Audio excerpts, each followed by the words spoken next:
Salut les amis. Du coup ce matin on est parti pour une petite heure de footing. Il est 9 h, il fait 10 degrés. Il fait pas très chaud. Mais bon, on est motivé. On garde cette envie de toujours aller plus loin, de toujours en faire plus, de repousser ses limites. Et ça fait du bien.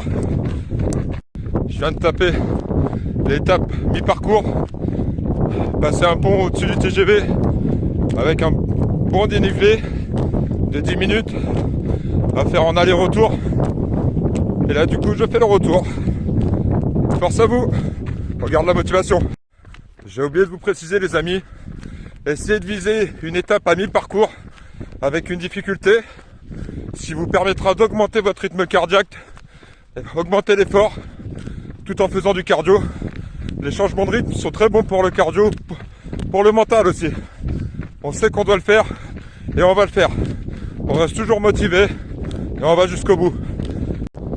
C'est bon les amis, on arrive au dernier kilomètre de cette course. Les derniers kilomètres, je les fais à 80%. J'augmente vraiment le rythme pour pas créer d'habitude et justement pouvoir aller chercher plus loin la fois d'après. Et je finis les 500 derniers mètres en sprint. Là ça fait mal, là le cardio il en prend un coup, là la résistance musculaire aussi, et psychologiquement il faut tenir. Même si on baisse en intensité sur la fin, on continue. Voilà, on essaie de pas créer d'habitude, parce que c'est les habitudes qui font qu'on s'adapte. Et nous on veut pas s'adapter, on veut progresser. Les amis, la course est terminée. Là je vais faire 5 minutes de marche histoire de tout drainer, évacuer un peu le sang des jambes et remettre le cardio à la normale.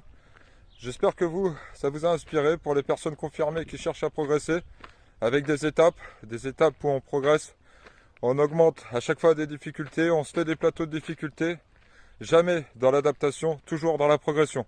On ne cherche pas à adapter, on cherche à progresser. Ça c'est le mindset qu'il faut avoir. Ensuite, pour les personnes qui débutent, moi ce que j'ai fait au départ, c'est que j'ai fait 10 minutes de course, 5 minutes de marche, 10 minutes de course, 5 minutes de marche. Et tout ça pendant 40 minutes et finir avec 5 minutes de marche. Toujours y aller progressivement pour habituer quand même ses jambes, ses genoux, ses chevilles, son cardio à l'effort. Ça sert à rien de se faire mal. Il faut mieux y aller progressivement. Il faut chercher quand même à s'améliorer. Donc après on peut passer sur 15 minutes de course, 5 minutes de marche, 15 minutes de course, 5 minutes de marche, finir sur 15 minutes. Et progresser comme ça jusqu'au fur et à mesure, enlever complètement les temps de repos. Donc passer par exemple sur 30 minutes de course, 5 minutes de marche, 30 minutes de course ou 20 minutes de course et terminer par 5 minutes de marche.